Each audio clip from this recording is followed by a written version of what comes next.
So having noticed this confrontation between religion and science, and faith and reason generally, many of us have become what is now called religious moderates. The religious moderation really is the flavor of religion that is acceptable to so many people who are otherwise rigorously honest in intellectual terms. And in my book, I criticize religious moderation rather harshly, and this has actually been some of the most controversial material in my book. So I just want to run through my argument briefly about this because it has raised some hackles. The first thing to say up front is just that religious moderation is better than fundamentalism. There's no doubt about that. Religious moderates don't fly planes into buildings. Religious moderates don't organize their lives around apocalyptic prophecy, and that's a very good thing. But religious moderation has some real problems. The first is that it gives cover to fundamentalism.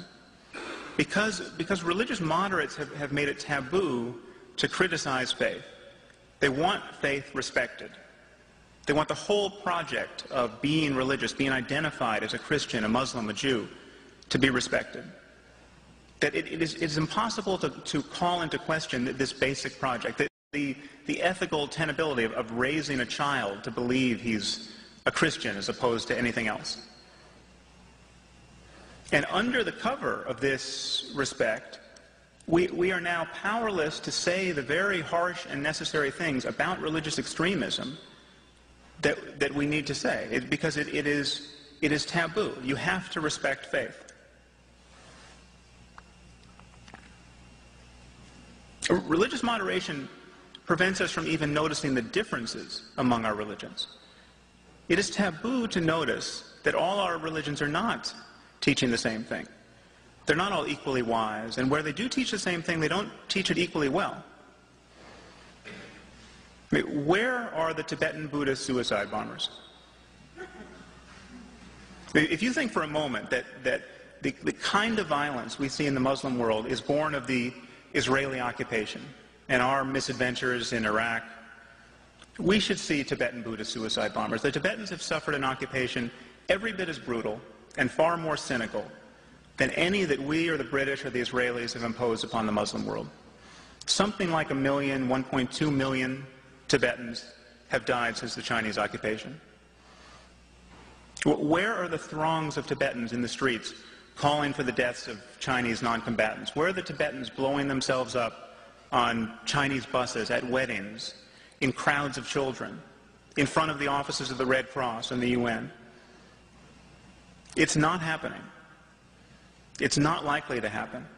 It's not that you could not possibly form a death cult out of the principles of Tibetan Buddhism. In fact, to some degree, Zen Buddhism informed the worldview of the kamikaze pilots during World War II. But you would have to work very hard to bend the core principles of Buddhism into this kind of orgy of violence. You don't have to work so hard as a Muslim. And it would be impossible as a Jain. I mean, the Jains, this religion of India that has some 10 million subscribers, I think, the core of their religion is nonviolence. No matter how deranged you get by your doctrine as a Jain, you will get less and less violent. I mean, the really religious Jains cover their mouths with cheesecloths so they don't inhale a bug. By no stretch of the imagination can you argue that the core principle of Islam is nonviolence. It is taboo to notice this, and it is especially taboo among religious moderates. Our own religious demagogues will notice this. We can have, Franklin Graham will stand up and say, Islam is an evil religion. They'll notice the differences between religions. Everyone else has the wrong religion. But religious moderates have rendered this taboo. I want to point out that I'm not talking about a race or ethnicity. I'm talking about the consequences of ideas. When I talk about Islam, I'm talking about John Walker Lynn, the white guy from Marin County who went off to fight with the Taliban.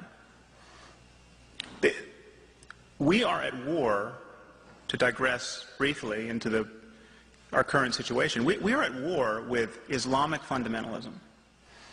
Not merely Al-Qaeda, not extremist Islam. The mainstream doctrine of Islam contains this notion of martyrdom and jihad. It contains this imperative to convert, subjugate, or kill infidels.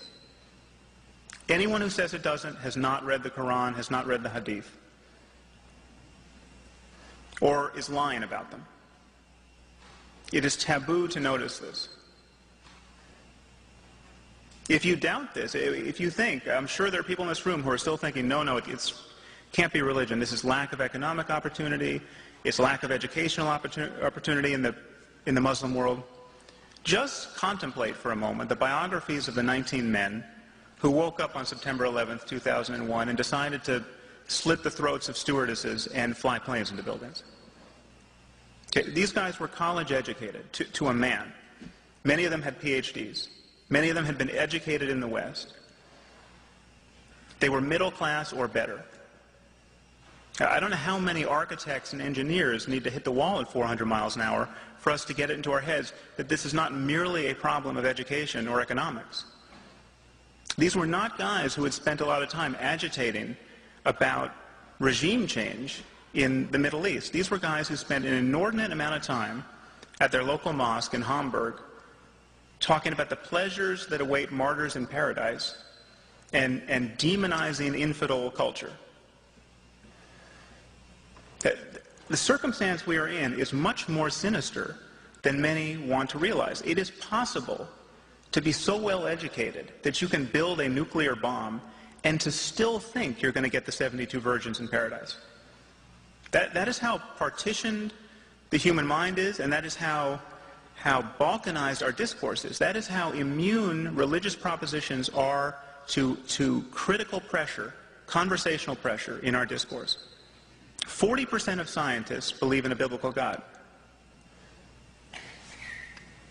That does not suggest that there are good scientific reasons to believe in a biblical God. That suggests that 60% of scientists are not doing their jobs. That there really is an argument to be won here.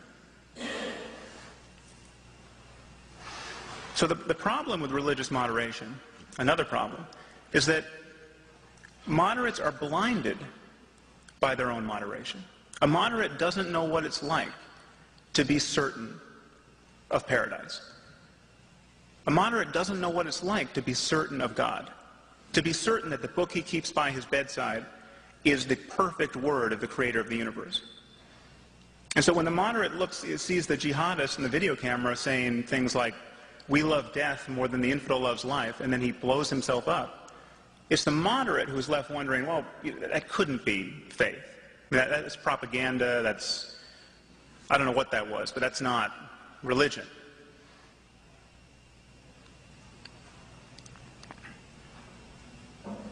So it is really the discourse of religious moderation that keeps convincing us that religion is not the problem, that this violence would happen anyway, that these 19 guys would have killed a lot of people anyway. There's no evidence for that. Another problem with religious moderation is that it is intellectually bankrupt. It really represents a fundamentally unprincipled use of reason. At least fundamentalists talk about evidence. You ask a fundamentalist, why do you believe that Jesus was the Son of God and the Bible is the perfect Word of God? You'll get reasons. They're not good reasons, but you will immediately see that these people are engaged in an evidentiary pursuit. They'll say things like, the New Testament confirms all of Old Testament prophecy, or every prophecy in the Bible has come true. These are specious claims, but contrast that to what moderates say. Moderates don't talk about evidence.